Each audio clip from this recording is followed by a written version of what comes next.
ये चुनाव कोई मोदी जी का चुनाव नहीं है, बल्कि मुद्दे का चुनाव होना चाहिए। और हमारे नजर में सबसे बड़ा अगर मुद्दा है तो बेरोजगारी है, महंगाई है, गरीबी है, पलायन है, किसानों की समस्या है, शिक्षा है, चिकित्सा है। ये सारा मुद्दे पर जो है चुनाव होना चाहिए। आप लोग जनप्रतिनिधि चुनते हैं ताकि आपको, आपकी समस्याओं को दूर किया जाए, विकास के कार्य हो, सदन में आपके क्षेत्र के लिए आवाज उठाए। आप लोग ऐसा सांसद चुनिए। इसीलिए राष्ट्रीय जनता दल ने कुमार सरबजीत जी को यहां का उम्मीदवार बनाया है। कुमार सरबजीत जी आपके घर के बेटे हैं।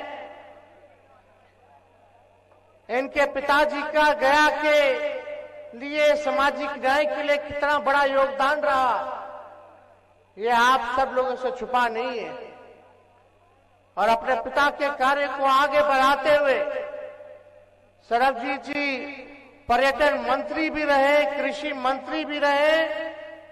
और आज अगर आप बोध गया चले जाइए, इनके क्षेत्र चले जाइए, तो एक ऐसा गांव नहीं जहां सड़क नहीं हो, एक ऐसा गांव नहीं जहां पुल की कमी हो। आप एक बार जाकर के देखिए, हर जगह रोड, हर जगह पुल, हर जगह विकास के काम इनके क्षेत्र में हो रखा है। यही 17 महीने में कितने योजनाएं, चाहे सड़क का हो, टूरिज्म डिपार्टमेंट का हो, पुल पुलियों का हो, या नगर विकास आवास का हो, सारी समस्याओं के लिए लगातार इन्होंने आवाज उठाया और सारा काम कराया, पास कराया। हम लोग तो काम कर रहे थे, लेकिन इधर चाचा जी पलट गए। अब बताइए, इतने नौजवान प्रत्याशी हैं, इतना सज्जन व्यक्ति हैं, मिलनसार व्यक्ति हैं, हम लोगों ने अच्छा प्रत्याशी दिया, तो आप लोगों की जिम्मेदारी बनती है कि इनको भारी मतों से जिताने का काम कीजिएगा। आप लोग बताइए, जिताइएगा कि नहीं जिताइएगा? दोनों हाथ उठा करके बताइए पीछे से। तो जिताइएगा तो ये आपके लिए काम करेंगे, नेता बन के नहीं, बल्कि आपका बेटा बनकर के काम करेंगे, आपका भाई बनकर के काम करेंगे। अब चाचा जी पलट गए, उनको हाईजैक कर लिया ना सर। अब हाईजैक हो गए, बताओ। कल मोदी जी का पेड़वे छू रहे थे, आज तक कभी देखे हैं? क्या स्थिति होगी। हमको दुख हुआ, हमको दर्द हुआ कि बताइए, बिहार के नेता जो सबसे अनुभवी मुख्यमंत्री है, वो मोदी जी का पैर छू रहे हैं, पैर दबा रहे हैं। क्या हो गया भाई, क्या हो गया? हमको बहुत चिंता है। वो तो 4 लाख सीट बता दिए एमपी का, 4 लाख से बोलते बोलते 4000 कर दिए, घटा दिए भाजपा का। बताइए क्या स्थिति बनी हुई है। तो मौके का लोगों ने फायदा उठाया, भाजपा के लोगों ने उनको हाईजैक कर लिया, क्योंकि देश भर से आवाज उठ रही थी कि तेजस्वी ने जो 17 महीने में किया, 5 लाख लोगों को सरकारी नौकरी दे करके, वो देश में कहीं नहीं हुआ, किसी राज्य में नहीं हुआ, केंद्र सरकार में नहीं हुआ। इसलिए भाजपा का लोगों का टेंशन बढ़ा हुआ था। अगर ये ऐसे ही करता रहेगा तो 2 साल के भीतर 10 लाख लोगों को सरकारी नौकरी दे देगा। हम नौकरी दे रहे थे, वो लोग मेरा सरकार गिरा रहे थे। हम लोग आशा ममता का मानदेय को दुगुना कर दिया, 2500 कर दिया, तालमी मरकज विकास मित्र टोला सेवक के मानदेय को डबल कर दिया। हम लोग चाहते थे पेंशन की बढ़ा दिया जाए, इस काम में लगे। हम लोगों ने जाति आधारित गणना कराया, उसके तहत हम लोग योजना बना रहे थे। आंकड़े आ गए थे जाति आधारित गणना का कि किसकी कितनी संख्या है, कौन जाति की, और संख्या के साथ साथ कौन परिवार, कौन व्यक्ति गरीब है, किसको आर्थिक सहायता चाहिए, उसको हम लोग योजना बना रहे थे। उसमें पता चला कितना लोग दिहाड़ी मजदूर है, कितना लोग नाला साफ करता, कितना लोग जो है भूमिहीन है, कितना लोग का घर पक्का नहीं है, किसकी क्या स्थिति है, कितना गरीब है। तो उसके लिए हम लोगों ने बनाया था योजना, बस वही लागू करना था। तो बीजेपी हाईजैक कर लिया चाचा जी के। क्या काम कर रहे थे हम लोग? जो बेरोजगार था नौकरी तो दिए ही, लेकिन जब सर्वे हम लोग कराए, जाति गणना कराए, तो जो गरीब परिवार है उसके लिए हम लोग क्या कर रहे थे? जिसके घर में नौकरी नहीं है उसको 1 लाख रुपया दे रहे थे। जिसका पक्का मकान नहीं, घर बनाने का 2 लाख रुपया दे रहे थे जिसके घर में नौकरी नहीं। 1 लाख दे रहे थे जिसको जमीन नहीं, वो जमीन खरीदेगा। और मकान बनाना है पक्का तो 1,20,000 रुपया दे रहे थे। ये हम लोगों का योजना चल रहा था। सर्वे का यही ना फायदा हुआ कि आंख खुल गया, पता चल गया कि भाई सच्चाई क्या है, कौन जात के लोग भाई गरीब हैं। और उसमें पता चला स्वर्ण जाति में भी लोग गरीब हैं, पिछड़ो जाति में बहुत गरीब है, अति पिछड़े में और गरीब है, दलित आदिवासी सबसे ज्यादा गरीब है, यह पता चला। इसके तहत हम लोग सबके लिए काम करते हैं। सब लोगों को सामाजिक न्याय के साथ साथ आर्थिक न्याय हम लोग करने जा रहे थे, लेकिन सरकार पलट गया तो पलट गया, उसकी हमको चिंता नहीं है। लेकिन आज मोदी जी से पूछिएगा, चुनाव में तो आते हैं, फिर चुनाव के बाद चले जाएंगे, चुनाव के बाद चुनाव में आएंगे, चुनाव के बाद नहीं आएंगे, फिर आएंगे तो चुनाव में आएंगे। तो आप लोगों को समझना पड़ेगा कि मोदी जी ने आपके गांव के लिए क्या किया, आपके पंचायत के लिए क्या किया, आपके प्रखंड के लिए क्या किया, आपके जिले के लिए क्या किया, आपके राज्य के लिए क्या किया मोदी जी ने। अरे खाली बोलते कि राशन दे रहे हैं 5 किलो। अरे राशन, हम लोग का सरकार आएगा तो राशन के साथ साथ नौकरी भी देंगे, हम महंगाई भी कम करेंगे। कोनो राशन मोदी जी दे रहे हैं। कांग्रेस के जमाना से राशन मिलता था कि राशन तेल मिलता था, तेल मिलता था, चीनी भी मिलता था, वो तो पहले ही से ना चलता आ रहा है भाई। अब ऐसा लग रहा है कि राशन मोदी जी बंटवा रहे हैं। अब देखिए, भर गया घूमिएगा, देखिए मांझी जी के प्रति हमारा बड़ा सम्मान है, बुजुर्ग है, लेकिन भर गया में घूमिएगा और भाजपा के लोग से अगर पूछिएगा ना तो बोलेगा नीमन कैंडिडेट नहीं मिला, समझे।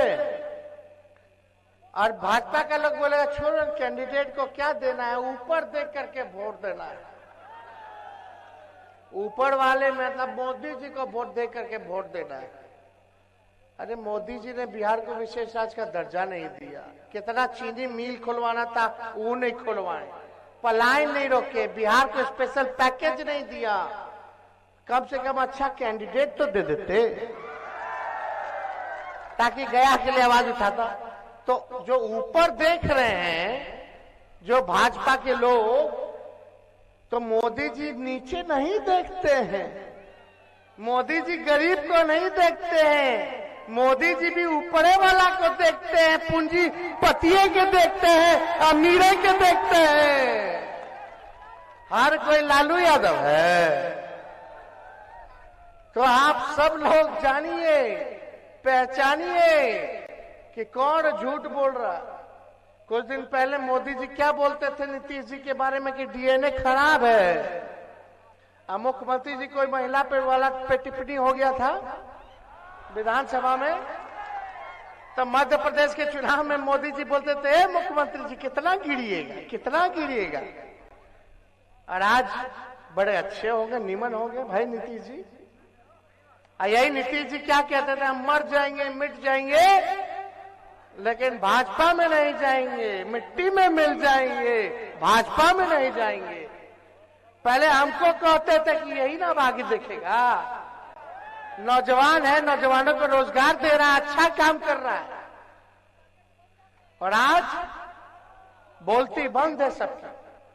तो खैर इस पे ज्यादा टिप्पा टिप्पणी नहीं करना। ये लोग बड़े लोग हैं भाई, एगो प्रधानमंत्री, एगो मुख्यमंत्री है। लेकिन भाई हम यहाँ आए इसलिए कि आपकी आवाज को बुलंद करें, आपसे अपील करने आए कि लगातार एनडीए का 17 साल से बिहार में डबल इंजन की सरकार है, 10 साल से मोदी जी प्रधानमंत्री हैं, कई बीजेपी के विधायक रहे, कई लोग यहां एमपी लगातार जीत के जाते रहे एनडीए के, ऊपर से नीचे एनडीए के लोग भरे हुए हैं। फिर भी हमारा बिहार गया गरीब है, फिर भी बेरोजगारी है, फिर भी लाचारी है, फिर भी भूमिहीन है लोग, किसी को नौकरी नहीं मिल रहा, आर्थिक मदद नहीं दिया जा रहा, पलायन नहीं रुक रहा, पक्का मकान नहीं मिल रहा, तो कैसे चलेगा। सब तो उन्हीं लोगों का है ऊपर से नीचे, तब काहे नहीं काम हो रहा, ये पूछिएगा अपने आप से। जब तक अच्छा प्रतिनिधि नहीं बनेगा तब तक आपका गांव, आपका जिला, आपका प्रदेश आगे नहीं बढ़ेगा, ये बात समझिएगा। मेरे मानने से सरबजीत जी से अच्छा उम्मीदवार और प्रत्याशी पूरे गया में नहीं होगा जो ये काम करके आप लोगों को दिखाने का काम करेंगे। लोग बोलते हैं कि देश का देखो चुनाव है, हम उन लोगों से पूछना चाहते हैं कि जब गांव का विकास नहीं, आपके जिला का विकास नहीं, आपके राज्य का विकास नहीं, तो देश का कैसे विकास हो जाएगा। गांव गांव से देश बनता है, गांव गांव से ब्लॉक बनता है, ब्लॉकों से विधानसभा बनेगा, जिला बनेगा, जिला के बाद राज्य बनता है और राज्यों से ही देश बनता है। तो जब तक हमारा गांव नहीं विकास करेगा, हमारा पंचायत विकास नहीं करेगा, हमारा जिला का विकास नहीं होगा, तब तक आपके देश का विकास नहीं हो सकता है। इसलिए आपको अच्छा ईमानदार प्रतिनिधि चुनना पड़ेगा और आप लोगों को चिंता करने की जरूरत नहीं है। हम लोग हर जगह हम लोग घूमने का काम कर रहे हैं। लोग तरह तरह की बातें बोलते, मोदी जी आते तो हम ही लोगों को गड़िया रहे हैं। मोदी जी एक बार बोले कि आएंगे तो क्या करेंगे, महंगाई कम करेंगे? नहीं। गैस का कितना कीमत हो गया, 1000 से पार, 1200। आप देखिए उसको कम करेंगे कि नहीं करेंगे, इसके बारे में बात किए नहीं किए। महंगाई के बारे में क्या चीज के बारे में बात कर रहे हैं? हम लोगों को बोल रहे खाली परिवारवादी है, परिवारवादी है। ये पहला फेज में कहां का चुनाव है? औरंगाबाद में है, गया में है, नवादा में है और जमुई में है। जीतन राम मांझी जी परिवारवादी नहीं लग रहे, उनका बेटा और तो सब दलों के बना दिए। तब मोदी जी क्या बोलेंगे? नवादा में चले जाइए तो सीपी ठाकुर जी के बेटा विवेक ठाकुर के, औरंगाबाद चले जाइए तो सुशील कुमार किनके बेटे, आप सब लोगों को पता है कि नहीं? और जमुई में चले जाइए तो चिराग जी के जीजा जी। मतलब वो सब नहीं माना, हमने बेकार जो नौकरी दिया 17 महीने में 5 लाख रुपए बेकार, और जो आज तक किसी और के वोट पर राज किया वो अच्छा। हम लोग काम करने वाले लोग यही बात बोलते हैं। जब ये बतवा याद दिलाए मोदी जी को तो 2 बार से बिहार आ रहे, भूल गए परिवारवाद का आरोप लगाना। भ्रष्टाचारी बोल रहे, रेलवे को बेच दिए, सारा देश के संपत्ति को बेच दिए, सेल को बेच दिए, जहाज को बेच दिए, एयरपोर्ट को बेच दिए, पोर्ट को बेच दिए, क्या क्या नहीं बेचे सबको पता है। लालू जी को बोलते हैं भ्रष्टाचारी। लालू जी ने रेलवे मंत्री रहते हुए 90,000 करोड़ का मुनाफा रेलवे को दिया था। हर बजट में भाड़ा कम करते थे। बता प्लेटफॉर्म का टिकट कितना था पहले लालू जी के समय में, आप कितना है? पहले 3 रुपया था, इनके टाइम में 50 रुपया हो गया। और ट्रेन का टिकट कितना गुना बढ़ गया बताइए। और हर बजट में कम करते थे लोग, हर बजट में बढ़ा रहा है पैसा। गरीब कैसे सफर करेगा? सफर करने वाला तो ट्रेन है ना, है गरीब का। बताइए, कूली लोग को परमानेंट कर दिया, देश भर के कूली लोग को लालू जी ने। कहार भाइयों के लिए कुल्हड़ चालू करवा दिया, कुल्हड़ में चाय पियो ताकि उन लोगों का रोजी रोटी चलता रहे, आर्थिक स्थिति ठीक रहे। बिहार को 3-3 कारखाना दिया लालू जी ने। और बात करते हैं कि लालू जी ने क्या किया। आप तो रेल बेच दिए ना। पहले रेलवे का अलग से बजट आता था, पता ही नहीं चलता है कि कहां बजट गया। याद है कि नहीं? इन लोगों का केवल काम है आरोप लगाना। अरे लालू जी तो सोचते थे गरीब रथ चालू करके ताकि स्लीपर में ना बैठे, एसीओ में गरीब बैठ जाए। ऐसा गरीब रथ चालू किया था लालू जी। तब इतना काम किया। बात करते हैं विदेश के लोग, हार्वर्ड से लेके एनसीआर के लोग, विदेश के सबसे बड़ा बड़ा यूनिवर्सिटी का छात्र सब आके पढ़ता था और लालू जी को मैनेजमेंट गुरु कहता था। ये सब बात का प्रचार नहीं करेंगे। यहाँ कुछ मीडिया के लोग हैं, बीजेपी माइंडसेट के कुछ लोग हैं, सब नहीं लेकिन कुछ लोग हैं। एक तरफा मोदी जी समुद्र में डुबकी लगाएंगे, कारपेट लगा के बैठ के द्वारका चले जाएंगे तो दिन रात वही दिखाएगा। मोदी जी चीता देखे जाएंगे तो चीता दिखाएगा। देखिए मोदी जी चीता देख रहे।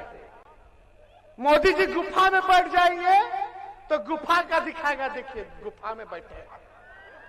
अरे आपका क्या भलाई का बात कर रहा है भाई? कौन सा भलाई का बात कर रहा है? कभी एक बार इन लोगों से पूछो गरीबी के बारे में। मोदी जी इंटरव्यू देते तो अक्षय कुमार को देते हैं। अक्षय कुमार पूछता मोदी जी आप आम कैसे खाते हैं? अभी बिल गेट्स को बुला करके इंटरव्यू दे रहे हैं। अरे गरीबों से मिलिए ना, सवाल लीजिए। किसान आंदोलन कर रहा है, मोदी जी बोले थे आज दुगुना कर देंगे 22 तक, लेकिन लाठी मार मार करके भगाया किसानों को। मोदी जी मिले नहीं। क्या हो रहा है भाई देश में? पैसा है ना भाई, पैसा।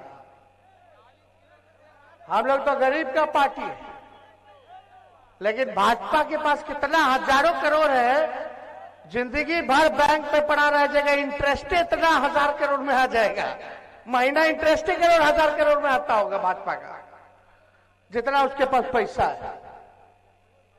क्या आप दे रहे हैं आपको?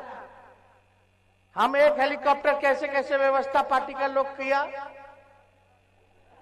भाजपा का उतरेगा एक के बाद 30-30 गो हेलीकॉप्टर है कि नहीं? पिछले बार तो सरकार बना ही ना लिए थे।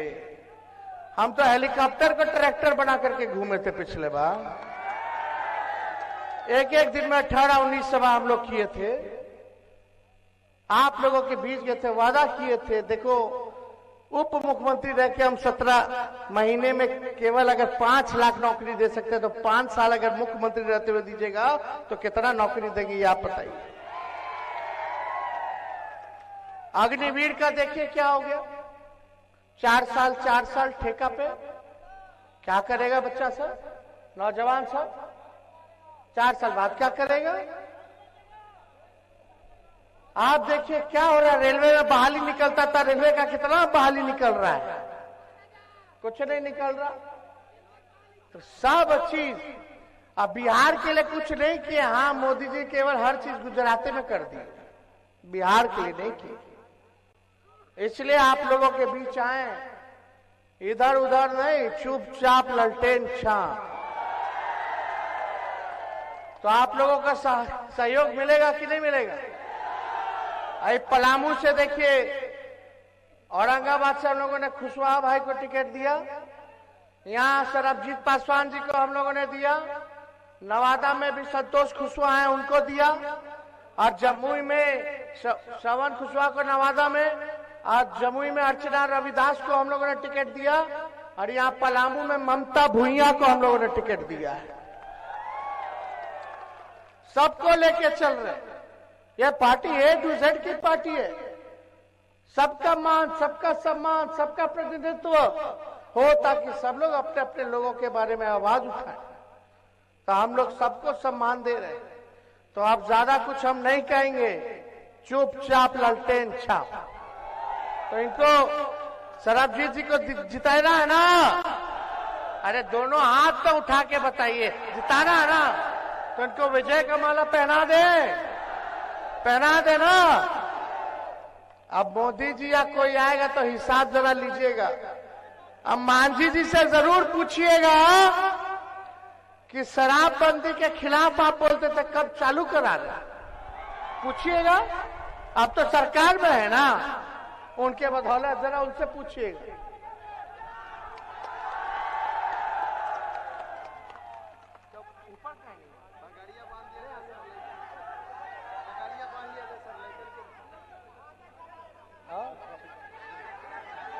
हो गए